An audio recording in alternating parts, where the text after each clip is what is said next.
very pleasant morning to you all, and it's great to be here and finally see all of us come together to celebrate the work that we've done together and celebrate the power of innovation at community level. Please allow me to begin by acknowledging the presence of some senior leaders and managers that are here with us today.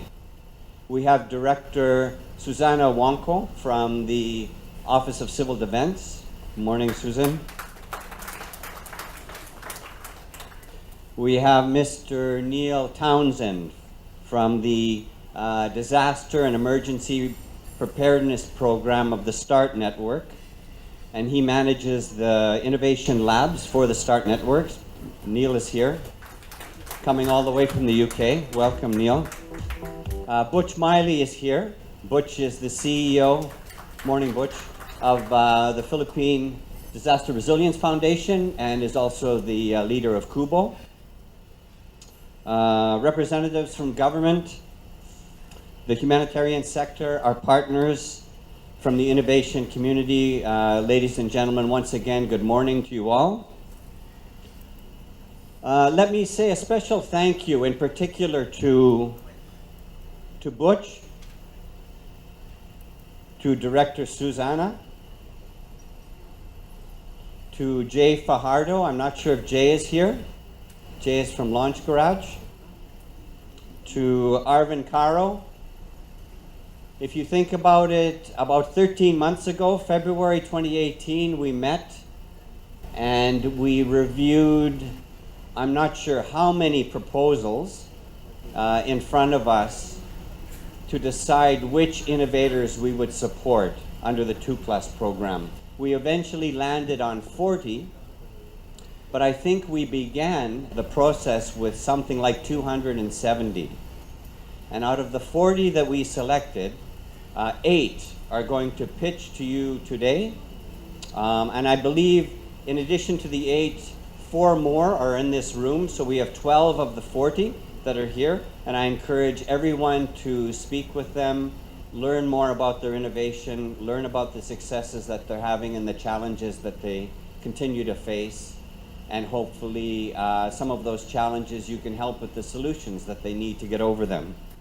So a very special thank you to those people who devoted their time, effort, and expertise in helping us select these innovators. Their input into that process added huge value to the work we did. It is with great pleasure that I welcome all of you on behalf of Plan International, also on behalf of the Citizens Disaster Response Center, CARE, and Action Against Hunger, to the Pasundayag National Innovation Fair. This is the culminating event of TUKLAS Innovation Labs, a project that sought and supported innovative solutions to better prepare communities for disasters. Hazards. We have them all in the Philippines. I was thinking about how many hazards we actually have. Volcanic eruptions, typhoons, super typhoons, drought, storm surge, floods, earthquakes, conflict. What did I miss? I must have missed 1 or 2, right? We don't have avalanche. I know we don't have avalanche. So a hazard is not a one-off event for communities. Hazards are a way of life.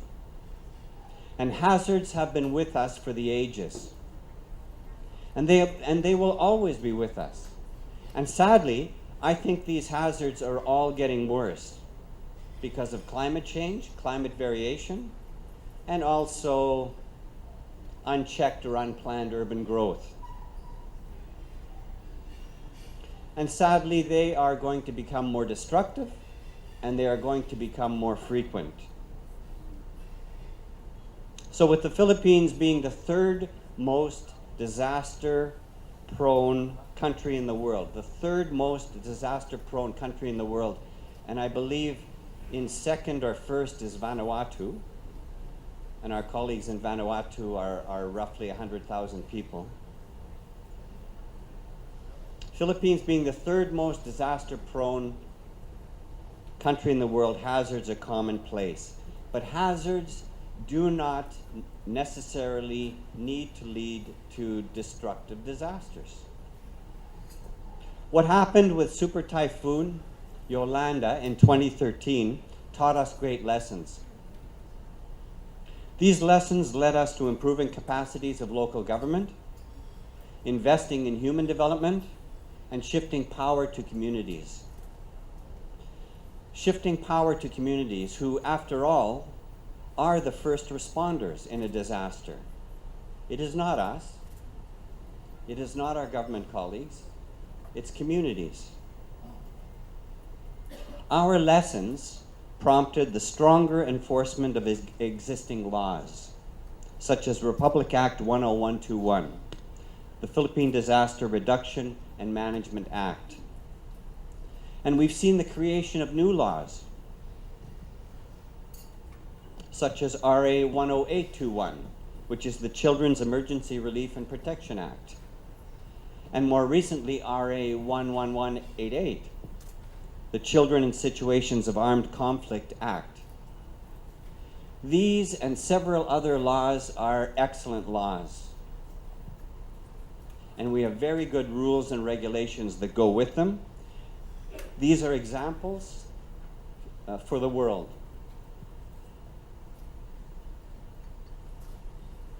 With the government and various sectors working together towards building resilient and disaster-prepared communities, we have achieved a lot since Typhoon Ondoy over 10 years ago,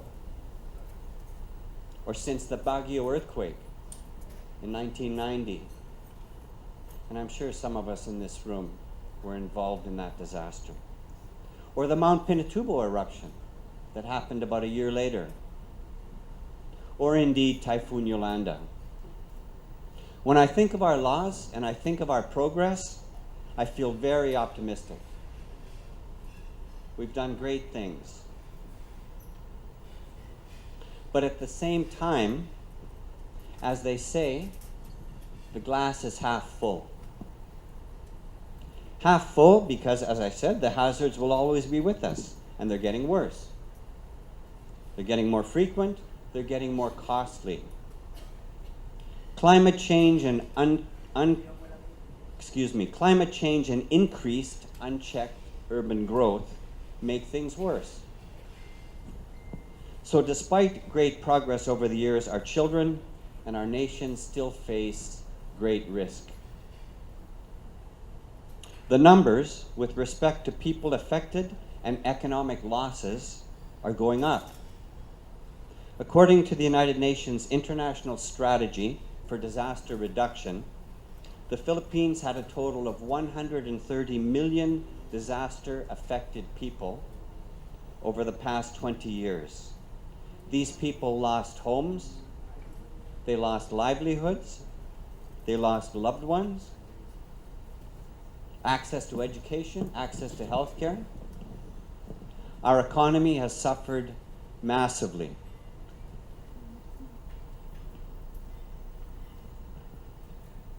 I'm missing a page. For the economists among us, here are a few figures from the World Economic Forum.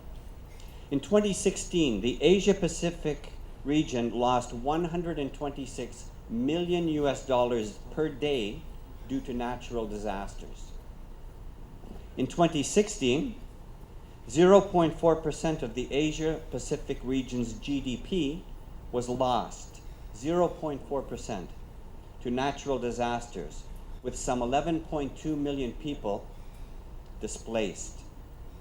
By the year 2030, GDP losses are estimated to increase to 1%. They will more than double from 0.4 to 1%. And at home in the Philippines, from 2005 to 2014, the Philippines lost an average of $1.6 billion per year due to disasters. But it need not be this way. It does not need to be this way. The U.S. National Institute of Building Sciences states in its Natural Hazards Mitigation Report of 2017, every dollar invested in disaster mitigation saves society $6. Every dollar invested in mitigation saves $6. Not a bad rate of return. If the glass is in fact only half full, these statistics show us there are good financial reasons for us to do what it takes to fill that glass back up. Some of our vulnerable communities still face disasters by saying, you know, like everything else, this will pass. No big deal. We must stop this thinking. All of us here, the government, the NGOs, the donors, the private sector, and especially the communities, have the shared responsibility to take part in building communities that are resilient, prepared, and fully ready to face whatever comes their way. Yes, the disasters will pass, but the impact will pass more quickly if we are ready, if we are more resilient. We need fresh ideas. We need new, innovative approaches.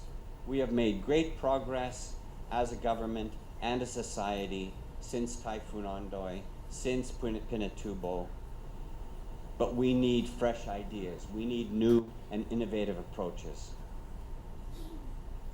Personally, I'm really looking forward to today to hear more about new and fresh, innovative approaches.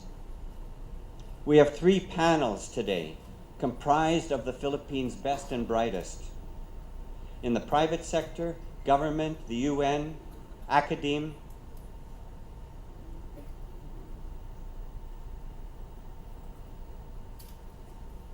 I've lost my space. We have 3 panels comprised of the Philippines' best and brightest in the private sector, government, the UN, donor community, and civil society to talk about their experiences and lessons on innovating, on investing in disaster risk reduction and resilience, and how to bridge the silos of the private sector, academe, government, and civil society.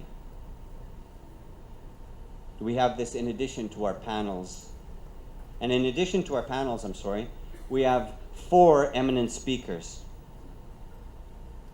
We'll hear from Mr. Miley, Butch Miley from PDRF. Butch is going to talk about lessons from innovating in the Philippines. And PDRF has a wealth of experience in this area. We're also going to hear from Director Susana Wangco from OCD. And she's going to talk about the importance of communities in disaster preparedness. We'll hear from Mr. Townsend, Neil, the Disasters and Emergency Preparedness Program Innovation Labs Manager from the START Network. And he's going to talk about working together at the global level. And last but not least, we're going to have a research presentation by Dr. Yula Bianco Villar. And she will speak on exploring the innovation system in the space of vulnerability, the Philippines narrative. And last but not least, we have 8 teams from the 40 teams supported by the TUKLAS Innovation Labs. And these teams come from Northern Luzon, Central Luzon, the Visayas, and Mindanao. These 8 teams will pitch their ideas and innovations to you all. They need your support. They need your support from the government. They need your support from the private sector. They need your support from the donor community. They need your support from civil society. They need your support in financial investment. They need your support in access to your networks. They want to take their innovations to scale. to the millions of Filipinos who are vulnerable to hazards throughout the country. So I'm asking you to please have your contact lists and your checkbooks ready.